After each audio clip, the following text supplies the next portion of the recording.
Hello crafty friends, I'm Lean from Studio Kato and I am so happy to be back with this video because I am very excited about the new Alex Syberia Designs release. I am using all brand new products today and there are many more available. You can even get the full bundle at a 10% discount if you are as in love with all of the products as I am. So I will leave all of that linked down below as well so you can check it out. I really love this stamp set. This is the Sunny Loose Poppies.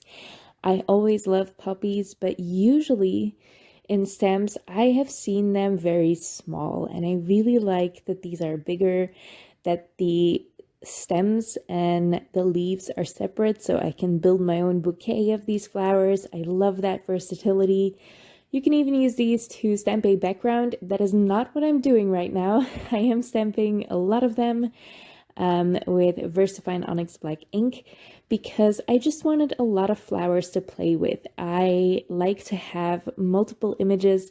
If I'm going to build a bouquet, I always try to aim for more flowers than I will probably need so I can play around, maybe cut some pieces off of one of the flowers to use it separately.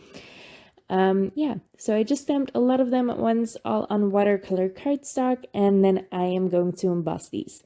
I stamped it with VersaFine Onyx Black ink, which is a black pigment ink. It is gorgeous black pigment ink, and because it's a pigment ink, it stays wet for a really long time, so you can easily add some clear gloss embossing powder to that. And once that is heat set, it will leave the outline nice and glossy and shiny, but also a little bit raised, which is always very handy when you're watercoloring. Now I have one set of poppies half done. I am working on the second set here for the first layer. I do like to do these in 2 layers to really get some vibrant results. Watercolor goes on really pigmented, as you can see here. But once it dries, it always loses a little bit of color. So especially if you're using a wet on wet technique like I'm doing here.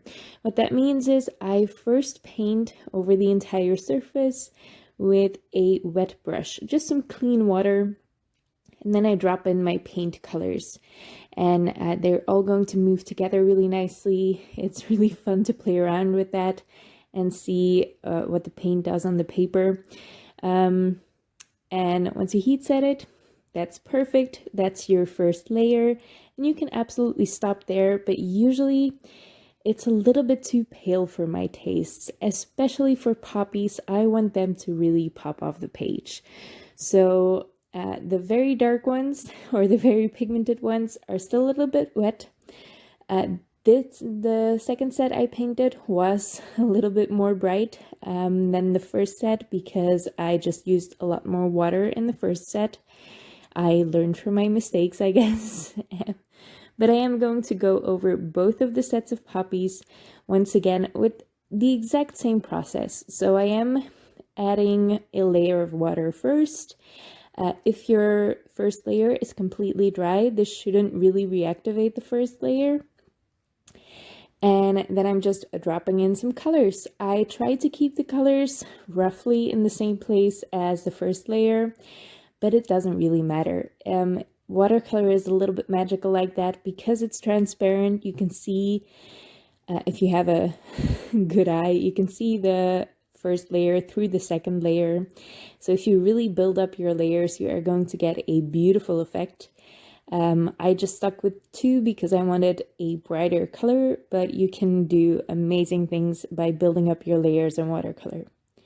Once I was happy with the look of these, I cut them out with the coordinating dies, and I arranged them on this card panel, just playing around with them, and I really liked how this looked. I didn't have a background yet at this point, but I really liked this formation, so I took some press and seal, and that's just going to pick up all of the images, and they will stick together nicely in that same formation, and I will easily adhere them down later. For my background, I am using another new product. This is the Floral Lattice stencil. There is also a die available which cuts out that gorgeous lattice pattern, and that's a full A2 size cover die. This stencil doesn't go all the way to the edges, but I really like it because you get a really fun border all the way around. It's not too small. It's definitely intentional, so it's just a really nice frame. It's perfect for one-layer cards. I am blending this on watercolor cardstock as well, just because I love the way it blends. Watercolor cardstock is great for ink blending. Usually it's a little bit too expensive to use it for me, but I was also going to add this gold splatter, which is also watercolor paint. And it does work a little better, I find, on watercolor cardstock. You can totally use this paint on any cardstock you have, but I just like to be safe. If it's a little bit too wet, if there's not enough paint in there, it can be a little bit weird on regular cardstock. Now, if you see, I am first adhering down the leaves. I also picked those up with the press and seal, but I wanted a dimensional difference between the flowers and the leaves, so I added some glue just to the leaves, and I adhered those down to my card, and then I'm picking up the press and seal again with the flowers too, and I'm putting some foam tape on the back of those. I'm even putting a bit of a difference in dimension between the flowers as well. The two in the center are overlapping with the two on the outsides, so I want those to be a little bit higher on my card as well, and I am adding a second layer of foam tape behind those. Then I can just line this up again with my card and with the leaves already adhered down and press everything in place.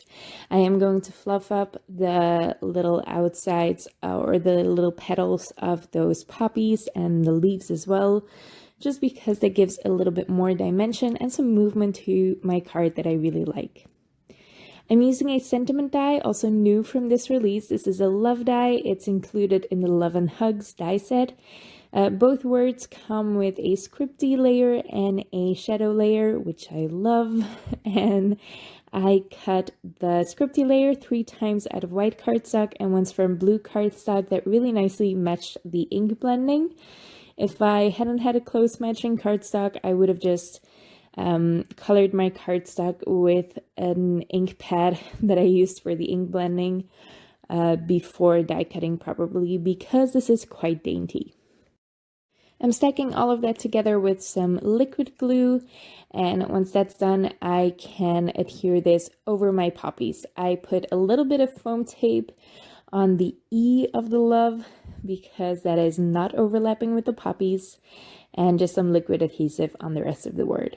I'm finishing this off with some red glitter gems from Pink Fresh Studio, or glitter drops probably.